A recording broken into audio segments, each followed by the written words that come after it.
வணக்கம். மற்றொரு காணொளியில் இணைந்திருக்கின்றோம். இந்த காணொளியில் நெடுந்தீவு மக்கள் எதிர்நோக்கக்கூடிய பிரச்சனைகள் தொடர்பாகத்தான் பேச போகின்றோம். குறிப்பாக நெடுந்தீவு உங்களுக்கு தெரியும், அழகிய ஒரு இடம், அழகிய ஒரு தீவு. இது ஒரு சுற்றுலா தலமாக இருக்கிறது. அனைவராலும் அறியப்பட்டது. அங்கே ஒரு அழகான தீவு இருக்கிறது, சுற்றுலா தலமாக இருக்கிறது என்பதுதான் அறியப்பட்ட விடயம். ஆனால் அங்கே இருக்கக்கூடிய மக்கள் ஏராளமான பிரச்சனைகளை, அடிப்படை பிரச்சனைகளை எதிர்நோக்குகின்றார்கள். அவர்களுக்கான சுகாதார வசதி குறைவாக இருக்கிறது, கல்வி வசதி குறைவாக இருக்கிறது. அதே நேரத்தில் அவர்களுடைய அடிப்படை மருத்துவ வசதிகள் எல்லாம் குறைவாக இருக்கிறது. இது மாத்திரமன்றி குறிப்பாக அங்கே தண்ணீருக்கான பிரச்சனைகள் இருக்கிறது. இவற்றையெல்லாம் அவர்கள் நிவர்த்தி செய்வதற்கு ஏனைய இடங்களுக்கு போக வேண்டிய தேவை இருக்கிறது. இப்படி போகிற போது போக்குவரத்து வசதி என்பது மிக குறைவாக இருக்கிறது. குறிப்பாக அங்கே ஒரே ஒரு படகு இருக்கிறது. அந்த படகுல 100 பேர் தான் ஏற முடியும். அந்த 100 பேர் ஏறக்கூடிய நிலையிலையும் 80% 80 பேர் அரசாங்க துறையில் இருக்கிறவர்கள் ஏற்றிக்கொண்டு செல்லும். அதே நேரத்தில் 20 பேர் தான் அங்கே இருக்கக்கூடிய பொதுமக்கள் செல்லக்கூடியதாக இருக்கும். இந்த நிலையில் அவர்கள் தங்களுடைய தேவைகளான அடிப்படை தேவைகளை பூர்த்தி செய்வதற்கு ஏனைய மாவட்டங்களுக்கு போகிற போதும், குறிப்பாக அவர்களுடைய தொழில் நிமித்தம் அரசாங்க தொழில்துறை அல்லாமல் செல்கிற போதும் பல்வேறுபட்ட சிக்கல்களை எதிர்நோக்கி கொண்டிருக்கின்றார்கள். இது இன்று நேற்று நடந்திருக்கக்கூடிய ஒரு விடயம் அல்ல, பல காலங்களாகவே தொடர்ச்சியாக வந்திருக்கக்கூடிய பிரச்சனையாக இருக்கிறது. தொடர்ச்சியாக வரக்கூடிய ஆட்சியாளர்களும் நெடுந்தீவை சுவீட்சமாக உருவாக்குவோம், நெடுந்தீவை அபிவிருத்தி செய்வோம் என்று சொல்லித்தான் கூறிக்கொண்டு தேர்தல் காலத்தில் வாக்குறுதிகளை அள்ளி கொடுக்கின்றார்கள். ஆனால் தேர்தல் முடிவுற்ற பின்னர் அவர்களுடைய ஆட்சி அமைந்ததன் பிற்பாடு அந்த மக்களுடைய பிரச்சனைகள் தீர்க்கப்படாத நிலைப்பாட்டில் தான் இருக்கிறது. இந்த நிலையில் பார்க்கிற போது தொடர்ச்சியாகவே அவர்கள் எத்தனையோ மகஜர்களை அனுப்பியிருக்கிறார்கள். தங்களுடைய பிரச்சனை தொடர்பாக தீர்த்து கொள்ளுமாறு பல நபர்களுக்கு அனுப்பியிருக்கிறார்கள். இப்போது என்னன்னு சொல்லி சொன்னால், அனுப்பக்கூடிய அவர்களுடைய வேண்டுதல் கோரிக்கைகள் கூட விமர்சனத்திற்குள்ளாக்கக்கூடியதாக மாறி இருக்கிறது.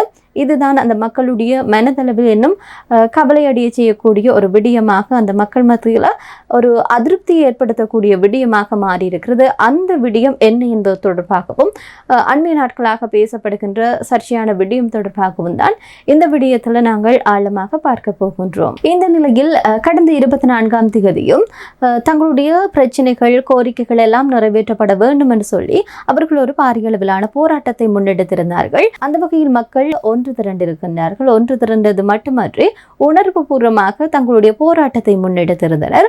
கருப்பு துணிகளை கட்டியும் உளவு இயந்திரங்களையும் தங்களுடைய அவல நிலையை சித்தரிக்கும் கேலி சித்திரங்களை கூட காட்சிப்படுத்தி தங்களுடைய அந்த போராட்டத்தை முன்னெடுத்திருந்தார்கள். இவை தொடர்பாக அதிக அளவில் பேசப்பட்டிருந்தது. ஆனாலும் எத்தனை ஊடகங்கள்ல இவை தொடர்பில் வெளிக்கொண்டு வந்திருக்கும் என்பது மிகப்பெரிய ஒரு கேள்விக்குறியாக இருக்கிறது. இது மட்டுமன்றி போராட்டத்தை நடத்தி இருக்கக்கூடிய மக்கள் பிரதேச செயலகம் வரை சென்று குறிப்பாக ஜனாதிபதிக்கும் ஆளுநருக்கும் பாராளுமன்ற உறுப்பினர்களுக்குமான மகஜர்களை பிரதேச செயலாளரிடம் கையளித்திருக்கின்றார்கள், தங்களுக்குரிய நீதி கிடைக்கப்பெற வேண்டும் என்று சொல்லி. ஆனால் 1 மாத கால அவகாசம் கொடுக்கப்பட்டிருந்தது. அந்த 1 மாத காலத்திற்குள்ள தங்களுடைய போராட்டத்திற்கான தீர்வு கிடைக்க வேண்டும், இல்லாவிட்டால் மீண்டும் போராட்டங்களை நடைமுறைப்படுத்துவோம் என்று சொல்லி அவர்கள் சொல்லிவிட்டு சென்றிருக்கின்றார்கள். மகஜர்களை பெற்றுக்கொண்ட போதும் மக்களுடைய கோரிக்கைகள் நிறைவேறும் என்று சொல்லி அவர்கள் நியாயமான விடயங்களை சொல்லி இருந்தார்கள். ஆனாலும் அந்த பிரதேச செயலாளர் அடுத்த நாள் சனிக்கிழமையே, வெள்ளிக்கிழமை 24ஆம் தேதி நடக்கிறது, சனிக்கிழமை அவர் ஒரு சமூக வலைத்தளத்தில் ஒரு பதிவு ஒன்றை இட்டுக் கொண்டிருக்கின்றார். இந்த பதிவு தான் தற்போது சர்ச்சையாக மாறி இருக்கிறது. அதாவது தன்னெழுச்சியாகத்தான் அந்த மக்கள் திரண்டிருக்கின்றார்கள். அந்த மக்களுடன் கதைகளை கேட்கின்ற போது குறிப்பாக பல்வேறுபட்ட அடிப்படை தேவைகள் என்பது அங்கே பூர்த்தி செய்யப்படாமல் இருப்பது என்பது வெளித்தெரிய ஆரம்பித்திருந்தது. அவருடைய அந்த பதிவு எப்படி இருந்துன்னு சொல்லி சொன்னால், ஒரு குறிப்பிட்ட அரசியல் கட்சியினுடைய தூண்டுதல் என்று சொல்லியும் அப்பாவி மக்கள் அரசியல் லாபத்திற்காக பயன்படுத்தப்படுகின்றார்கள் என்று சொல்லி அவர் ஆங்கிலத்தில் ஒரு பதிவு ஒன்றை இட்டிருந்தார். எனவே அந்த பதிவு என்பது அந்த மக்களுக்கு மேலும் மன வருத்தத்தை ஏற்படுத்தக்கூடிய விடயமாக மாறியிருப்பதாக அந்த மக்கள் கவலை தெரிவித்திருக்கின்றார்கள். ஒரு அரசு அதிகாரி என்பவர் எப்போதுமே மக்களுக்காக இருக்க வேண்டும், மக்களுடைய வரி பணத்தினூடாக ரூபாய்களாகத்தான் அவருடைய சம்பளம் இருக்கிறது. எனவே எந்த ஒரு அரசாங்கத்தினுடைய அதிகாரியாக இருந்தாலும் மக்களுக்கு சேவை செய்யக்கூடியவர்களாக இருக்க வேண்டும். இதே நேரத்தில் ஒரு ஜனநாயக ரீதியிலான ஒரு போராட்டத்தை நடத்தக்கூடிய மக்களை இப்படியாக சமூக வலைத்தளங்களில் பதிவு செய்து ஒரு கேலி செய்வது போன்றுதான் அவர்களுடைய அந்த உணர்வுகளை புண்படுத்தக்கூடிய வகையில் பதிவுகள் இட்டதாக அங்கிருக்கக்கூடிய மக்கள் கவலைகளை வெளிப்படுத்தி கொண்டு வருகின்றார்கள். குறிப்பாக அப்பாவி மக்களை ஏமாற்றுகின்றார்கள் என்று சொல்வதனூடாக தங்களுடைய சுய சிந்தனையற்றவர்களாக தங்களை உணரச் செய்வதாகவும், இதே நேரத்தில் தாங்கள் அனுபவித்து வந்திருக்கக்கூடிய உண்மையான வழிகளை அவர் பொருட்படுத்தவில்லை என்பது தங்களுக்கு கவலை அளிப்பதாகவும் அந்த மக்கள் தெரிவித்திருக்கின்றனர். இதே நேரத்தில் கருத்து தெரிவிக்கக்கூடிய சுதந்திரம் என்பது எல்லோருக்கும் உரித்தான ஒரு விடயம். அந்த மக்களும் அவ்வாறாக தங்களுடைய அடிப்படை பிரச்சனைகள், தீர்க்கப்படாத பிரச்சனைகளுக்காக ஒரு போராட்டத்தை நடத்தியிருந்தார்கள். இந்த போராட்டம் தொடர்பில் அவர் அந்த கடிதத்தை வாங்கியதன் பிற்பாடும் எப்படியாக சமூக வலைத்தளங்களில் இவ்வாறான பதிவுகளை இட முடியும் என்பதுதான் அந்த மக்களுடைய கேள்வியாக இருக்கிறது. இதே நேரத்தில் போராட்டம் என்பது திட்டமிட்ட நாடகம் என கருதுகின்ற ஒரு நபர் மக்கள் தன்னிடம் நம்பி வழங்கக்கூடிய இந்த மகஜர்களை எப்படியாக உரிய அதிகாரிகளுக்கு ஒப்படைப்பார்கள், உரிய அதிகாரியிடம் கொண்டு சேர்ப்பார்கள். அதே நேரத்தில் அந்த மக்களுடைய பிரச்சனை எப்படியாக தீர்க்கப்படும் என்பதும் அந்த மக்களுடைய கேள்வியாக இருக்கிறது. இதே நேரத்தில் மக்களுடைய குறைகளை தீர்க்கவும் அவர்களுடைய பிரச்சனைகளை கேட்கவும் தான் குறிப்பாக அந்த பொறுப்பான அதிகாரத்தில் ஒவ்வொருத்தரும் வைக்கப்படுவது.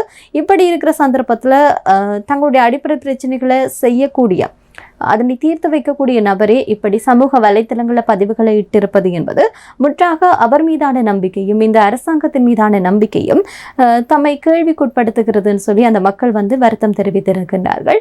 எனவே இந்த விவகாரத்தில் குறிப்பாக ஆளுநர் அவர்கள் தலையிட்டு முறையான பிரச்சனைகளுக்கான தீர்வு கொடுக்கப்பட வேண்டும் என்பதுதான் அந்த மக்களுடைய கோரிக்கைகளாக இருக்கிறது. எனவே நெடுந்தீவு மக்கள் தங்களுடைய அடிப்படை பிரச்சனைகளுக்காக போராடி இருக்கின்றார்கள். எனவே அந்த மக்களுடைய பிரச்சனைகள் தொடர்பாக தீர விசாரித்து, ஒருவேளையில் அதற்கு பின்னாலே யாராவது ஒரு அரசியல்வாதி இருந்தால் அதற்கு ஆதாரபூர்வமாக நிரூபிக்க வேண்டும் என்பதுதான் அந்த மக்களுடைய கோரிக்கையாக இருக்கிறது. ஆதாரமற்ற விடயங்களை பொதுவில் தங்களுடைய அந்த வழிகளை தாங்கள் சொல்கின்ற போது அதனை சமூக வலைத்தளங்களில் பகிர்வதன் ஊடாக ஆதாரமற்ற விடயம் பகிரப்படுகிறது. எனவே இது தங்களுடைய போராட்டத்தை கொச்சைப்படுத்துவதாக அமைகிறது என்பது அந்த மக்களுடைய கேள்வியாக இருக்கிறது. எனவே இந்த விடயத்தில் உரிய அதிகாரிகள் அந்த மக்களுடைய பிரச்சனைகள் எல்லாவற்றையும் தீர்க்க வேண்டும் என்பதுதான் இங்கு மிக முக்கியமான ஒரு விடயமாக இருக்கிறது. மற்றும் ஒரு காணொலியில் சந்திப்போம். நன்றி.